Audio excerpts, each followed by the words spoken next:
جب وہ رو رو کر تھک گئی تو تانی نے اسے خود سے الگ کیا اور صوفے پر بٹھایا، خود بھی اس کے قریب بیٹھ گئی۔ تانی تانی میں کیا کروں، اب میں کیا کروں گی؟ وہ انتہائی بے بسی سے بولی تو تانی کی بھی آنکھیں نم ہو گئی۔ وہی کرو جو امی جی نے کیا تھا، بابا جان کے گزر جانے کے بعد وہ ہمارے لیے زندہ رہیں، نہیں تو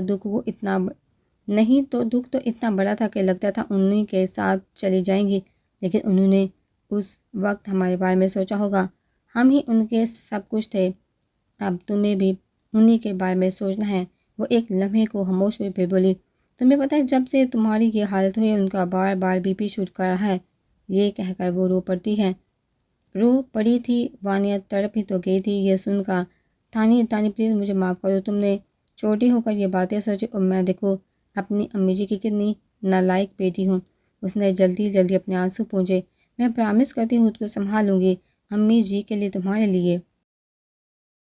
تانی بے اختیار اسی سے لپٹ گئی تھی، پر ایک کام کرنا، وہ رو بھی رہی تھی اور زبردستی مسکرا بھی رہی تھی۔ تانی نے بے بسی سے یہ انتہائی خوبصورت دھوپ چھاؤں سا منظر دیکھتے ہوئے سوالیہ نظر سے اسے دیکھا۔ پلیز تانی مجھے اسے بھولنے کے لیے مت کرنا، نہیں تو میں مر جاؤں گی۔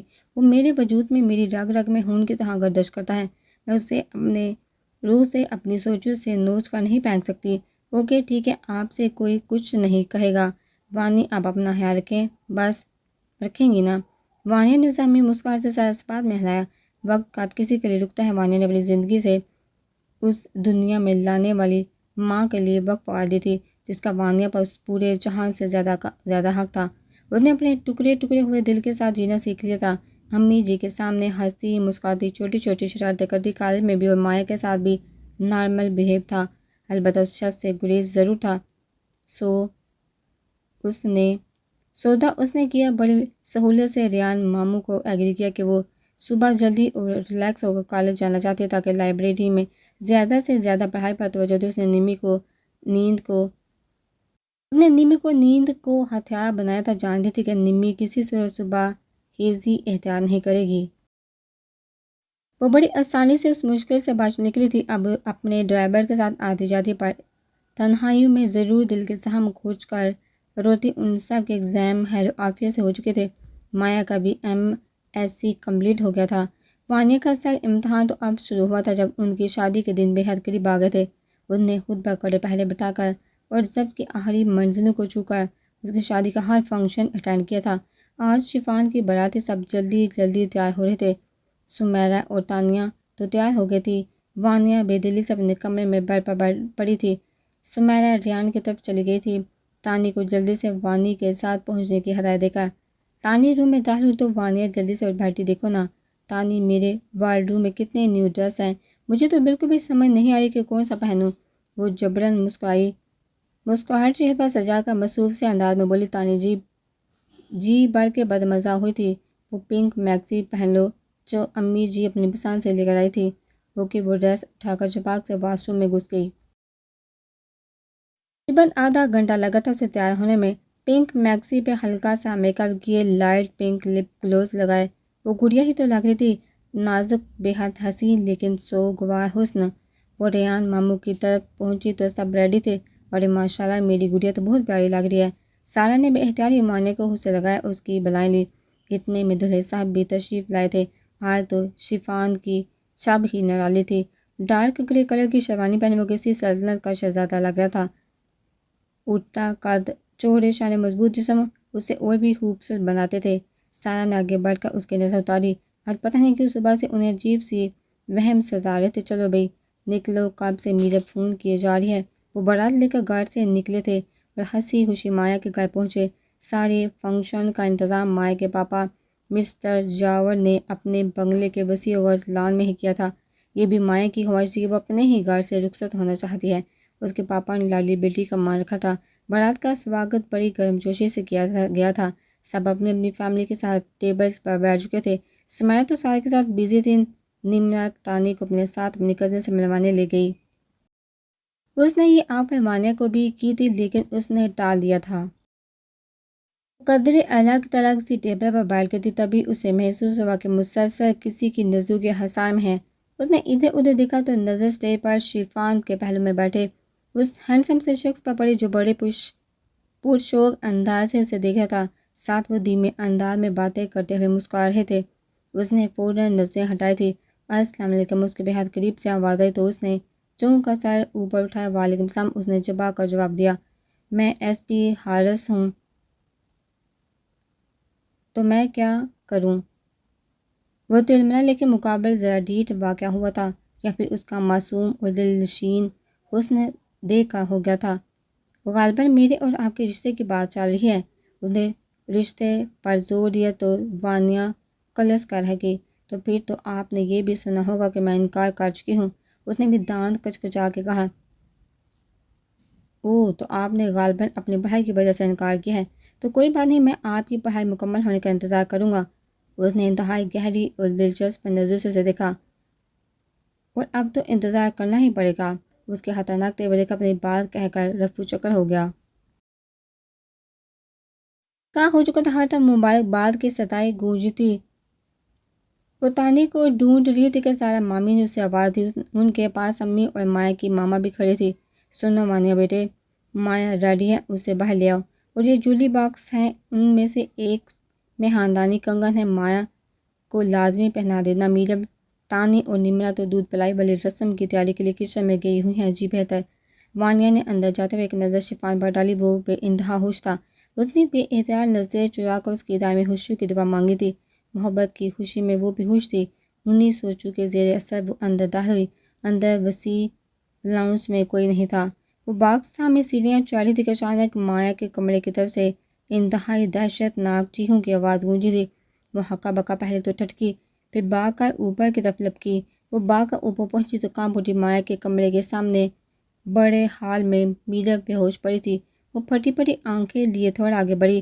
آگے کا منظر بے انتہا بھیانک تھا۔ اس کی روح کانپ گئی اور رونگٹے کھڑے ہوئے تھے۔ پورا جسم جیسے زلزلوں کی زد میں آیا تھا۔ صرف ایک نظر ہی دیکھ پائی وہ بے یقینی اور دہشت کے مارے۔ چہرے پہ ہاتھ رکھ کر آنکھیں زور سے میچی تھی۔ اندر خون کی ندی بہہ رہی تھی۔ بیوٹیشین کمرے کے کونے میں بے ہوش پڑی تھی، جبکہ دلہن کے تیزاب سے مسح شدہ لاش صوفے پر پڑی تھی۔ کسی تیز دھار آلے سے گلا کاٹا گیا تھا۔ اتنے میں بھگدڑ مچ گئی تھی۔ ریان، سارا، سمیرا اور میرب کے پاپا وہاں پہنچے تھے۔ ان کے پیچھے شفان، ایس پی حارث اور کئی پولیس آفیسر اندر داخل ہوئے تھے۔ ایک پولیس آفیسر نے باقی کسی کو بھی اندر آنے سے روکا ہوا تھا۔ شفان نے کلا اتار کر پھینکا تو پاگلوں طرح سیڑھیاں پھلانگتے ہوئے اوپر آیا کہ تبھی ریان، سمر اور مایا کے پاپا نے اسے اندر جانے سے روکتے ہوئے ساتھی سے بوجھ لیا تھا۔ کتنا کم وقت لگا تھا خوشیوں کے لمحوں کو ماتم میں بدلتے ہوئے۔ شفان فرش پر گھٹنوں کے بل گر کر پھول پھول کر رو دیا۔ سب بے تحاشا رو رہے تھے۔ یہ کیا ہوا تھا؟ ان کے ساتھ مایا کی ماما غش کھا کر بے ہوش ہو گئی تھی۔ میرا بھی ہوش میں آ کر چلائے جا رہی تھی۔ مایا کا بھائی سیف بھی داڑیں مار مار کر رو رہا تھا۔ سب سے پہلے یہ ہولناک منظر اسی نے ہی دیکھا تھا۔ اسی نے پولیس کو انفارم کیا تھا۔ پولیس اندر اپنی انویسٹیگیشن میں مصروف تھی۔ وانیہ دیوار سے لگی بے تحاشا رو رہی تھی۔ ساتھ سمیرا بھی کھڑی تھی۔ وہ دیوانوں کی طرح روتے ہوئے شفان کو دیکھ رہی تھی۔ کتنا دردناک تھا اپنے عشق کو یوں تڑپتے ہوئے دیکھنا کہ اچانک شفان نے خاموش ہو کر وانیہ کی طرف عجیب سے نظر سے دیکھا تھا۔ اس وقت اس کی ذہنی حالت ٹھیک نہیں لگ رہی تھی۔ تنتناتا ہوا وانیہ کے مقابل آ کر کھڑا ہوا تھا۔ وہ اس کے جارحانہ تیور دیکھ کر سہمی تھی۔ تم کیوں اتنا سج سنوری ہوئی ہو؟ کس بات کی اتنی خوشیاں؟ سب حق تک اسے دیکھ رہے تھے۔ وانیہ نے ادھر ادھر دیکھا، بے حد بے بسی اور بے چارگی کے ساتھ کہا، یہاں سب ہی تیار تھے، اکیلی میں۔ شٹ اپ، وہ داڑا۔ وانیہ سہم گئی۔ وہ بلک بلک کر ہاتھوں میں منہ چھپا کے رو رہی تھی۔ نہ تم لو، دیکھ لو، ہو گیا۔ اب یہ جھوٹے آنسو کیوں بہا رہی ہو؟ جاؤ جا کے جشن مناؤ، تمہارے تو دل کی مراد پوری ہوئی ہے۔ راگ کا کانٹا جو صاف ہو گیا۔ چٹاہ! ریان نے زور کا تماچا مار کر شفان کو ہوش میں دلانے کی کوشش کی۔ سب ہکا بکا رہ گئے تھے اس کے اس عمل سے۔ پاپا یہ یہی چاہتی تھی۔ وہ پھر بے قابو ہوا۔ سمر اور حارث نے اسے زور کے پکڑا ہوا تھا۔ شفان تم ہوش میں نہیں ہو، بکواس بند کرو یہ تماشا۔ ریان بھی داڑے تھے۔ پاپا اس کو کہیں یہاں سے چلی جائے، میں اس کی شکل نہیں دیکھنا چاہتا۔ دفع ہو جاؤ، میری زندگی سے دور چلے جاؤ، تمہاری بد دعاؤں نے برباد کر دیا مجھے۔ وہ پاگلوں کی طرح اپنے بال مٹھیوں میں دبوچے فرش پر گر کر پھول پھول کر رونے لگا۔ وانیہ نے ایک بے بس نگاہ سمیر پر ڈالی۔ وہاں سے باغی بے تحاشا روتے ہوئے وہ نیچے اتری اور باہر آ گئی۔ دو اجنبی نگاہوں نے اس کا ہٹک اور بڑی گہرائی سے تعقب کیا تھا۔ بدنصیب تھی مایا، وہ زندگی کے اس موڑ پر تھی جہاں 99 پر آ کر زندگی ہار گئی تھی اور ایک سانپ نے اسے کٹ کر دیا تھا۔ اس کی آخری خواہش پوری ہوئی تھی، اپنے پاپا کے گھر سے رخصت ہونے کی، اور اگر قیامت آنی تھی تو جو مایا کے ساتھ ہوا پھر وہ کیا تھا؟ وہ باہر لان میں آئی تو سامنے تانی کھڑی رو رہی تھی، لیکن وانیہ کی غیر ہوتی حالت دیکھ کر چونکی۔ وانی کیا ہوا بتاؤ تو صحیح، مایا کو کیا ہوا؟ تانی پلیز مجھے بتاؤ، مجھے یہاں سے لے جاؤ، میں مر جاؤں گی۔ رو رو کر اس کی ہچکی بند گئی تھی۔ تانی بے حد پریشان ہوتی اسے سنبھالتے ہوئے گھر لے آئی۔ مایا کا سوئم ہو چکا تھا، سب کی زبان پر ایک ہی بات، یہ سب کس نے کیا تھا؟ کیس ایس پی حارث کے پاس تھا، اس نے اپنی پوری جان لگا دی تھی قاتل کو ڈھونڈنے میں اور اس کا پورا ساتھ دیا تھا شفا نے، لیکن اب تک ایک بھی سراغ ہاتھ نہیں لگ پایا تھا۔ قاتل بہت شاطر تھا، اپنے پیچھے ایک بھی سراغ نہیں چھوڑا تھا۔ بیوٹیشین کا کہنا تھا کہ اسے کچھ نہیں معلوم۔ وہ واش روم میں گئی، باہر آئی تو کسی نے چہرے پر رومال رکھ کر اسے بے ہوش کر دیا تھا۔ وہ صرف اتنا دیکھ پائی تھی کہ مائع کو مضبوطی سے باندھا گیا تھا۔ اب بھی شفان پولیس اسٹیشن میں حارث کے آفس میں بیٹھا تھا۔ حارث مجھے ہر صورت میں اور ہر قیمت پر قاتل تحت دار پر لٹکا ہوا چاہیے۔ اس کی آنکھوں میں خون اترا ہوا تھا۔ میں اپنی پوری کوشش کر رہا ہوں یار، لیکن کوئی سراغ ہاتھ نہیں لگ رہا۔ یہ دیکھو فون کال ریکارڈ، اس میں کچھ نہیں۔ تمہارے خاندان کے اندر باہر کوئی دشمنی نہیں، نہ فنگر پرنٹ، کچھ بھی نہیں۔ حارث نے پریشانی سے کہا۔ ہاں لیکن ایک بات کنفرم ہو چکی ہے کہ قاتل کوئی انتہائی قریبی ہے۔ شفان بری طرح چونکا تھا، اسے گھر کے تمام معاملات کی خبر تھی، ہر راستہ حتیٰ کہ مائع کے روم کا بیک سائڈ ڈور بھی، اور جس طرح کوئی مزاحمت نہیں ہوئی، نہ کوئی آواز، اس سے یہی بات ثابت ہوتی ہے۔ اور ایک بات اور کیا، جس طرح کوئی قیمتی چیز نہیں کی، وکٹم کو اتنا ٹارچر کیا گیا تو معاملہ انتہائی نفرت یا پھر کسی بدلے کا ہے۔ شفان گہری سوچ میں تھا کہ حارث نے پوچھا، شفان ایک بات تو بتاؤ، تم نے وانیہ کو کیوں ڈانٹا تھا؟ کیا وہ تمہیں انٹرسٹڈ ہے؟ شفان نے ہڑبڑا کر نظر چرائی تھی۔ نہیں ایسی کوئی بات نہیں، بس میرا دماغ معاف ہو گیا تھا، اس وقت مجھے کچھ بھی سمجھ نہیں آ رہا تھا میں کیا کر رہا ہوں اور کیوں۔ وہ بڑی ہی صفائی سے اپنا دامن بچا گیا۔ یہ سن کر حارث نے سکون کا سانس لیا۔ شفان مجھے تم سے اس بے وقوفی کی توقع نہیں تھی، حارث نے افسوس سے سر ہلاتے ہوئے کہا۔ تم جانتے ہو تمہاری اس بے وقوفی کی وجہ سے وہ کتنی بڑی مصیبت میں پھنس سکتی تھی۔ وہ تو میں ہوں جو فیملی کے ہر شخص کو جانتا ہوں، کوئی اور ہوتا تو اس کیس سے جس کا اوپر سے اتنا دباؤ ہے ہم پر، کیس سے جان چھڑوانے کے لیے تمہاری اس بکواس کی بنا پر اس معصوم لڑکی کو کال کوٹری میں ڈال دیتا اور کیس بڑی آسانی سے کلوز کر دیتا۔ حارث نے اسے اس کی سنگین غلطی کا احساس دلایا۔ وہ تو پہلے اس دن سے کانٹوں پر لوٹا تھا، ابھی پچھتاوے کے درد سے پہلو بدل کر رہ گیا۔ ایک تو زندگی کی سب سے قیمتی چیز کھو بیٹھا تھا، اوپر سے کتنا دل دکھایا تھا اس نے، سب کا خاص طور پر اس نازک کومل سی لڑکی کا جو کہ اس کی وجہ سے پہلے اتنے دکھ اور درد برداشت کر رہی تھی۔ وہ جانتا تھا سب شروع دن سے اس کے خاص منہ بولتے اور پاکیزہ جذبوں سے آگاہ ہونے کے باوجود وہ مکمل انجان بنا ہوا تھا۔ جانتا تھا کہ ریان پاپا کو علم ہوا تو وہ یقیناً مایا پر وانیہ کو ترجیح دیتے، اس لیے وہ اپنے لیے خود غرضی سے سوچتے ہوئے انجان بن گیا۔ لیکن اب جو اس نے وانیہ کے ساتھ کیا تھا وہ کسی پل سے چین نہیں لینے دے رہا تھا۔ دل میں پچھتاوے مچ رہے تھے، بے حد بے چین، کسی پل قرار نہ تھا۔ اسے اس معصوم کا دل دکھا کر معافی کی تھوڑی بہت امید تھی۔ سوچ سوچ کر پاگل ہو رہی تھی کہ آخر اس سے کہاں کون سی بھول ہوئی تھی، کب اس نے اپنے قیمتی اور نازک جذبوں کو کسی پر ظاہر ہونے دیا تھا جو یوں سب کے سامنے اس کی نسوانیت اور خودداری کی دھجیاں اڑا دی گئی تھی۔ کتنی ٹھیس پہنچی تھی اس کو کتنا روئی تھی۔ وہ مائع کے گھر سے آ کر پورا مہینہ ہو گیا تھا۔ وانیہ اور تانیہ تو گھر سے ہی نہیں نکلی تھی۔ امی نے ان کو بتایا تھا کہ شفان نے سب سے معافی مانگی تھی اپنے رویے پر، اس کا پوری طرح دل ٹوٹ چکا تھا، اور جو فیصلہ پچھلے دنوں کرتے ہوئے اس کی جان لبوں پر آ جاتی تھی وہ فیصلہ وہ ان چند دنوں میں بڑی آسانی سے کر گئی تھی۔ مائع کے چلم کے بعد اس نے امی جی کو بتایا کہ اسے حارث کے ساتھ رشتے سے کوئی اعتراض نہیں، اسے رشتہ منظور ہے۔ امی جی بہت خوش ہوئی تھی اور انہوں نے ریان سے بات بھی کی تھی۔ کئی دنوں کے بعد اسے سوگ اور گھٹن کے ماحول میں کوئی خوشی کی خبر سننے کو ملی تھی۔ وہ سب بھی بہت خوش ہوئے تھے۔ وہ کاری ضرب جو اس کی خودداری اور عزت نفس پر پڑی تھی اسے پتھر سے بھی زیادہ سخت بنا گئی۔ ریان گھر سے سوگ کا سا ماحول ختم کرنا چاہتے تھے، اس لیے وہ سب سوائے شفان کے سمارے کی طرف چلے آئے۔ وہ سب لان میں بیٹھے تھے، شام کا وقت تھا، میرا بھی اچھی خاصی بہل گئی تھی۔ آپ نے چائے پی؟ ریان سمیرا سے رشتے کی بات آگے بڑھانے کے بارے میں پوچھے تھے۔ سمیرا نے اس بات میں جواب دے دیا، ٹھیک ہے سمیرا، میں جمال کو ہاں کہنے کے لیے فون کر دیتا ہوں۔ مجھے تو اس گپ اندھیرے میں امید کی یہی کرن نظر آئی، اور میڈم کی بھی یہی خواہش ہے، شاید اس سے ہی اس کا دھیان بڑھ جائے۔ جی بھائی، بس وقت سب سے بڑا مرہم ہے، انشاءاللہ سب ٹھیک ہو جائے گا۔ وانیہ اور تانی لان میں بیٹھی تھی۔ وانیہ کالج میں ہونے والے فنکشن کی تیاری کر رہی تھی۔ وانیہ نے ایک زبردست اسپیچ دینی تھی، جبکہ تانی اپنی اسٹڈی میں بزی تھی، اس کے ایگزام بھی ہونے تھے۔ وانیہ اسپیچ کے لیے بہترین مواد اکٹھا کر رہی تھی، دونوں اپنے اپنے کام میں مگن تھی۔ محسوس گاڑی کا ہارن سنائی دیا تھا، وانیہ کے چہرے پر سایہ سا لہرا اور ہوائیاں اڑی تھی۔ تانی بچوں کی وانیہ فوراً اٹھی، اندر بھاگتے ہوئے بولی، تانی میں اس شخص کی شکل بھی دیکھنا نہیں چاہتی۔ ہرگز نہیں، وہ بڑائی آواز میں بمشکل بولی، میں اندر جا رہی ہوں، میرا پوچھا تو کہنا گھر پر نہیں ہوں۔ وہ جلدی جلدی بول کر اندر بھاگ گئی اور لاؤنج کے دروازے کے پیچھے چھپ گئی۔ شفان دھیمے دھیمے چلتا ہوا تانیہ کے قریب آیا تھا، چہرے پر رہنے والی دلفریب سی مسکان کہیں کھو گئی تھی۔ وہ برسوں کا تھکا ہوا کوئی مسافر لگ رہا تھا۔ تانیہ اندر، وانیہ نے بے حد صدمے سے اس کا بکھرا ہوا حلیہ ملاحظہ کیا۔ السلام علیکم، کیسے ہیں بھائی؟ ٹھیک ہوں، تم سنا کیسے ہو؟ جی ٹھیک ہوں بھائی، اور سناؤ کیا چل رہا ہے؟ بس ایگزام کی تیاری۔ بتا رہی تھی کل سے جانا ہے کالج میں، وانی سے کہنا ریڈی رہے، میں پک کرنے آؤں گا۔ اندر وانیہ طرف کا تلملائی تھی، کہاں ہے وانیہ؟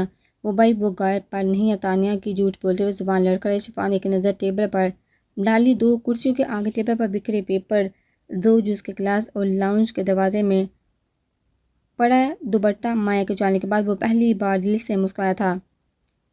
وہ بڑی دلچسپی سے لاؤنج کے دروازے میں دوپٹہ دیکھ رہا تھا۔ تانی نے شفان کی نظروں کے تعاقب میں وہی سب چیزیں دیکھی تو دل کیا، اپنا سر پیٹ لیا۔ اس نے شرمندگی کے مارے سر جھکا لیا۔ اوکے وانی، آئے تو اسے کہنا کہ میں معافی مانگنے آیا تھا، میں سچ میں بہت شرمندہ ہوں۔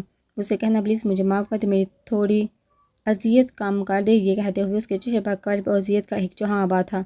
یہ کہہ کر وہ رکا نہیں، چلا گیا۔ وانیہ اندر زمین پر ڈیسی گئی تھی، کیا تھا یہ شخص؟ کیوں ہر بار اس کی برداشت آزمانے آ جایا کرتا تھا؟ اس کی اذیت پر تڑپی تھی، اس لیے چہرہ ہاتھوں میں چھپائے پھول پھول کر رو دی۔ وہ صبح جلدی اٹھی، فجر ادا کی اور سب کے سکون کی دعا مانگی۔ کالج کے لیے ریڈی ہوئی، وہ شفان کے آنے سے پہلے ہی اپنی گاڑی میں نکل جانا چاہتی تھی۔ مصروف سے انداز میں بیگ میں اپنے پیپر چیک کرتی ہوئی دروازے سے باہر نکلی تو کسی کے چوڑے سینے سے جا ٹکرائے، خود کو سنبھال کر گھبرا کر سامنے دیکھا تو گڑبڑا گئی۔ سامنے شفان تھا، کہاں کی جلدی ہے، ابھی بھی جو ٹکراؤ ہوا تھا۔ وانیہ کی بولتی بند ہو گئی اور نظریں جھکی۔ وہ میں جلدی میں جانا چاہتی تھی، اس لیے چلو پھر۔ نمرا بھی ریڈی ہے؟ نہیں۔ اس کی انکار پر شفان نے چونکا اس کا پھولا ہوا ہوا سا معصوم چہرہ دیکھا، میرا مطلب ہے میں خود چلی جاؤں گی۔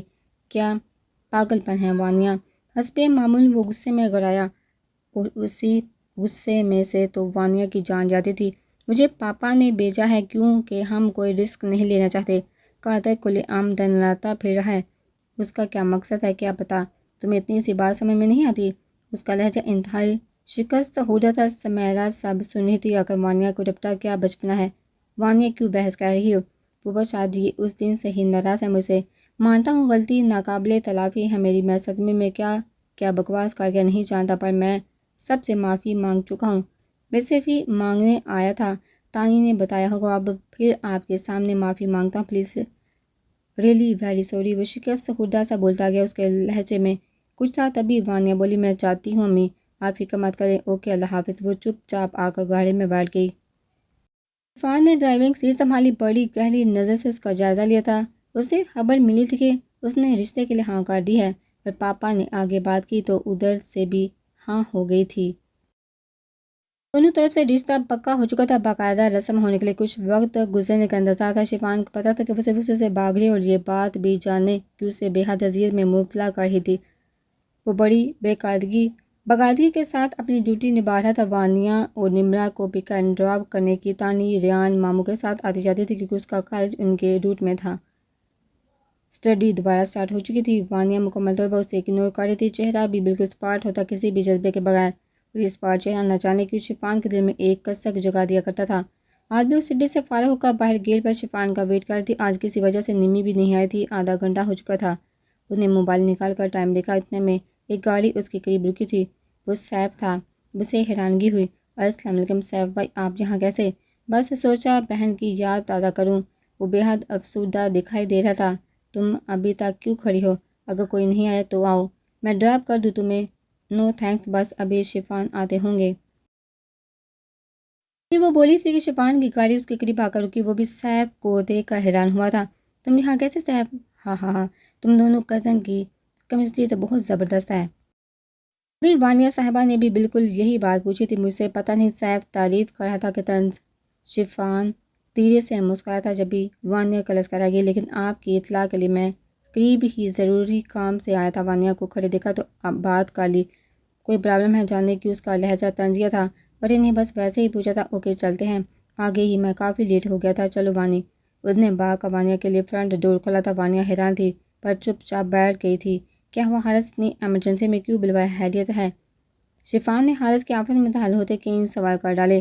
نہیں خیریت نہیں، ایک بہت بڑے راز کا انکشاف ہوا۔ وہ کیا؟ جلدی بتاؤ۔ شفان بے چین ہوا۔ سیف یاور انکل کا بیٹا اور مایا کا سگا بھائی نہیں کیا اس پر حیرتوں کے پہاڑ ٹوٹے؟ میں نے ساری انفارمیشن نکلوائی ہے۔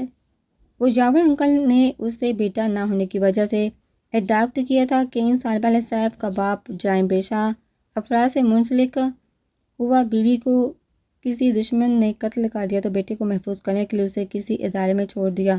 تو پھر شفان اپنی جگہ ساکت ہو گیا۔ تو پھر یہ کہ سیف بہت پہلے سے جانتا تھا کہ وہ یاور کی سگی اولاد نہیں، اور بہت پہلے سے وہ اپنے سگے باپ سے مسلسل ٹچ میں تھا۔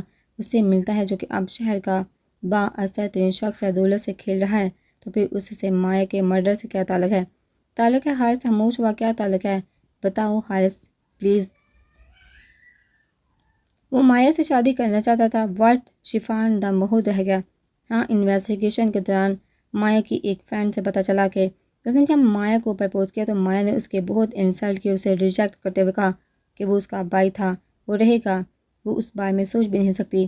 سیف نے بتایا بھی کہ میں تمہارا سگا بھائی نہیں ہوں، لیکن مایا نے کہا کہ وہ اسے بچپن سے بھائی مانتی آئی ہے۔ اسے اب اس بات سے کوئی فرق نہیں پڑتا۔ شفان کو اپنی باتوں پر یقین نہیں آ رہا تھا۔ وہ بے یقینی سے سب سن رہا تھا۔ کیا اس کی مایا کو سیف نے چینا تھا؟ اس کے ڈگے تنگی اور غصے سے چہرہ سرخ ہو گیا۔ اسی نے ہی سب سے پہلے آ کر بتایا تھا حادثے کے بارے میں۔ وہ مایا کے روم میں کیا کر رہا تھا؟ اب شفان کا دماغ بھی چلنا شروع ہوا۔ تو پھر حارث تم بڑے آرام سے مجھے بتا رہے ہو، تم نے اریسٹ کیوں نہیں کیا اس جنگلی درندے کو اب تک؟ کوئی فائدہ نہیں شفان، ہمارے پاس کوئی پختہ ثبوت نہیں۔ وہ آرام سے بچ نکلے گا۔ اس کا کرمنل باپ اسے بچانے کے لیے کچھ بھی کرے گا، تمہارے خاندان کا نقصان بھی پہنچا سکتا ہے۔ پہلی بات تو مجھے پکے ثبوت ڈھونڈنے دو تاکہ یہ کیس سے زیادہ طول نہ پکڑے۔ دوسرا، تم لوگوں کی سیکیورٹی سے جب تک مطمئن نہ ہو جو میں کوئی اسٹیپ نہیں اٹھانا چاہتا۔ او خدایا، وہ درندہ کھلے عام گم رہا ہے اور ہم کچھ نہیں کر سکتے۔ شٹ۔ شفان نے ٹیبل پر مکہ مار کر اپنا غصہ نکالا۔ نفرت اور غصے کا ایک طوفان سا اٹھا اس کے دل میں۔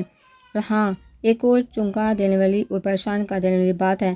حارث یقیناً پریشان تھا۔ شفان نے بھی بے حد متفکر ہو کر پہلو بدلا۔ کیا بتاؤ یار، مجھے کھل کر بزدل مت سمجھو۔ مجھے وقت آنے پر میں اپنی اور خود سے جڑے رشتوں کے لیے کچھ بھی کر جاؤں گا۔ اس کی آنکھوں میں جنون تھا۔ اپنے آدمی کو سیف پر نظر رکھنے کو کہا تو پتہ چلا کہ مسلسل تم پر، تمہاری ہر سرگرمی پر اور پل بھر کو۔ حارث افسوس ہوا، خاموش ہوا۔ اور کیا؟ اور وانیہ پر نظر رکھے ہوئے مسلسل وانیہ کا تعاقب کر رہا ہے۔ شفان کو اپنا دل بیٹھتا ہوا سا لگا۔ وانیہ پر لیکن کیوں؟ یہ تو تم مجھے بتاؤ کہ کیوں؟ حارث نے انتہائی سنجیدگی سے پوچھا۔ وہ مایا سے عشق کرتا تھا، اس کے باوجود اس نے مایا کا بہشت کیا۔ تو سوچو وہ تم سے کتنی نفرت کرتا ہوگا۔ وہ تمہیں اور تم سے منسلک ہر شخص کو برباد کرنا چاہتا ہے۔ جہاں تک مجھے اندازہ ہے تو تمہاری اس دن کی باتوں سے اسے ایسا لگا ہوگا کہ تمہاری اور وانیہ کے بیچ کچھ اس نے جان بوجھ کر جملہ ادھورا چھوڑا۔ شفان کو تو ایسی ہی چپ لگی کہ کاٹو تو بدن میں لہو نہیں، لیکن وانیہ کیوں؟ پھر اسے سب سمجھ میں آیا۔ تمام باتیں کسی ویڈیو کی طرح اس کے دماغ میں گھوم گئی۔